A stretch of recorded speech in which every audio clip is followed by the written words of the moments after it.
प्रयागराज में हमारा सफ़र हमें लेकर के आ गया है रबड़ी वाले बाबा के पास। बाबा जी, सबसे पहले तो आप अपने अखाड़े के बारे में बताएं और अपने बारे में बताएं। ओम सर्वक्षा सर्दीक्षा नाम देव ऋषि नाम जनार्दना गंधर्वा नाम च चित्रारथा सिद्धा नाम कपलो मुनि। मेरा नाम श्री महंत देवगिरी है। मैं श्री पंचायती अखाड़ा महानिर्वाणी से बिलोंग करता हूं और वर्तमान पोस्ट पर अभी हाजिर हूं। रबड़ी का हमारे यहाँ 2019 से ये मैं चला रहा हूँ। पूर्व में 6 साल पहले मेला था यहाँ अर्ध कुंभ, उसमें भी 9 दिसंबर से 6 फरवरी तक हमने 1.5 महीना निरंतर ये सेवा दिया था। और अभी इस बार भी कुछ ऐसे ही सहयोग माँ भगवती का बना है कि 9 दिसंबर से शुरू की है, ये निरंतर 6 फरवरी तक चलती रहेगी। हमारे यहाँ विशेषता ये है कि हमारे भगवान कपिल मुनि जी को इनका भोग लगता है और 33 कोटि देवताओं का सवेरे यहाँ हवन होता है। उसके उपरांत यहाँ आए गए संतों में, भक्तों में मीडिया कर्मचारी हैं, पुलिस कर्मचारी हैं, आर्मी कर्मचारी है, सफाई कर्मचारी है, अन्यथा ऑन ड्यूटी या कुंभ में जो भी भक्तगण लोग आ रहे हैं इस रबड़ी का रसपान कर रहे हैं। ये रबड़ी ज़रूरत से ज़्यादा ही कुछ फेमस हो गई है, क्योंकि हर आदमी का ये सवाल हो रहा है कि महाराज जी ऐसा इस रबड़ी में क्या है। तो मेरा कहना यही है, इस रबड़ी में ऐसा कुछ मैं फ्लेवर नहीं डाल रहा हूँ, इसमें मैं आत्मा के फ्लेवर डाल रहा हूँ। इसमें ये रबड़ी त्याग की रबड़ी है, ये रबड़ी भक्ति की रबड़ी है, ये रबड़ी ज्ञान की रबड़ी है, ये रबड़ी शक्ति की रबड़ी है, ये रबड़ी भक्ति की रबड़ी है, ये रबड़ी कुंभ के महारस पान की रबड़ी है। और आपके चैनल के माध्यम से भी मैं यही कहूँगा, सभी युवाओं को बढ़ चढ़ कर आएँ, अपने माता पिता की सेवा करें, अपने सनातन धर्म है इतना बड़ा, इस धर्म को पहचाने, जाने, इसको समझें, क्योंकि भविष्य में आप लोग, आप ही युवा हो, पीढ़ी हो जो देश को संभालना है और देखना है। इसलिए अपने सनातन धर्म को पहचानने के लिए, जानने के लिए, समझने के लिए आप कुंभ में आए। आपको सबको वेलकम है, स्वागत है। और आए तो किसी भी महात्मा से टिप्पणी ना करें, किसी प्रकार का उलझन उटपटांग शब्द ना बोलें। ओम नमो नारायण, जय श्री कृष्णा, जय श्री राधे। और अगर हम रबड़ी की बात करें, कई लोगों का मानना ये है कि यह रबड़ी खा के उनकी बहुत सारी परेशानी दूर हो गई है। ट्विटर पे हमने बहुत सारे पोस्ट देखा है, ऐसा क्या है इस रबड़ी में?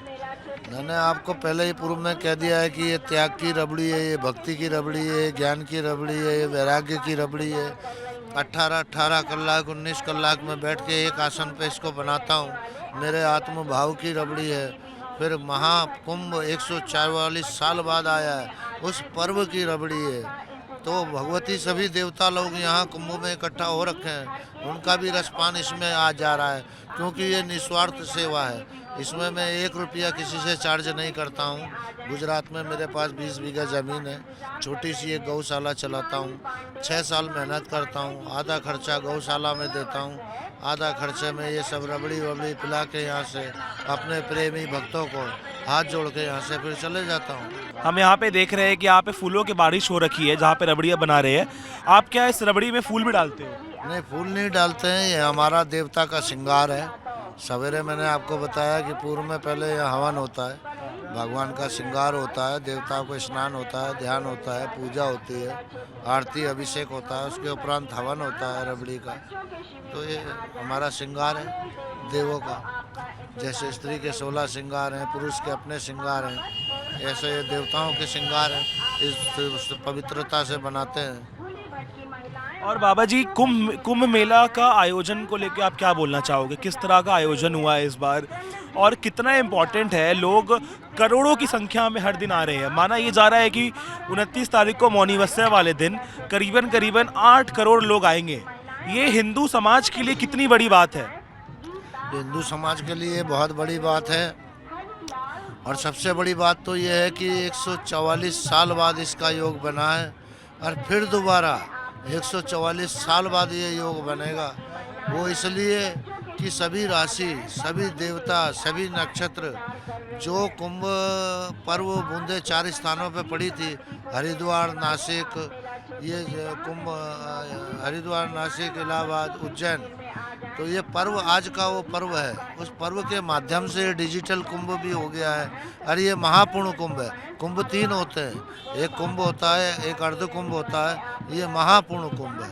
हमने यह देखा कि यह कुंभ में युवाओं का बहुत आकर्षित स्टार्टिंग से रहा है और हमने सुबह से बहुत लोगों से बातचीत की, बहुत युवाओं से बातचीत की और हमने वो भी देखा कि सब लोग ये बाबा वो बाबा के बारे में बातचीत कर रहे हैं।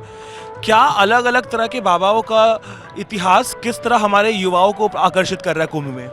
हम लोग 10 नाम नागा सन्यासी हैं और हमारे 10 नाम नागा सन्यासियों में 13 अखाड़ों में किसी प्रकार का कोई पाखंड नहीं होता है, ना कोई वैसा होता है। सबके यहाँ अपने अपने इष्ट देव हैं, एक से बढ़कर एक महर्षि हैं। सबकी अपनी अपनी साधना है, अपनी तपस्या है, अपना ज्ञान है, अपना वैराग्य है। बाबा जी अपने आप शुरुआती जिंदगी के बारे में कुछ बताना चाहे तो आप सन्यासी जीवन से पहले आप क्या करते थे, उसके पहले के अपने बारे में तो बताना चाहे तो? कुछ नहीं करते थे, अपने घर पे रहते थे, पढ़ते थे। 12-13 साल की अवस्था थी, अचानक वैराग्य जागा।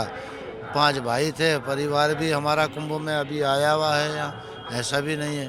32 साल बाद मुलाकात हो रही है परिवार से। 32 साल बाद मुलाकात हो रही है? जी, वो भी उन्होंने रबड़ी के माध्यम से सब देखा, अल्लाह हुआ जब।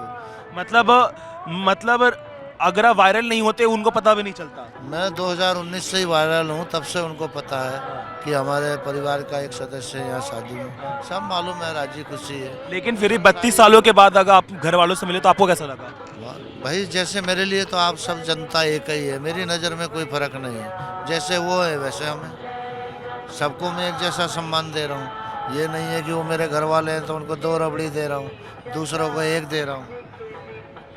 सब बात छोड़िए, आप तो रबड़ी का आनंद लीजिए। बहुत बहुत धन्यवाद हमसे बातचीत करने के लिए बाबा जी। हम उम्मीद करते हैं आप रबड़ी खिलाते रहे और कुंभ सिर्फ भारत ही नहीं दुनिया भर का आकर्षित पॉइंट बन जाए। बहुत बहुत धन्यवाद।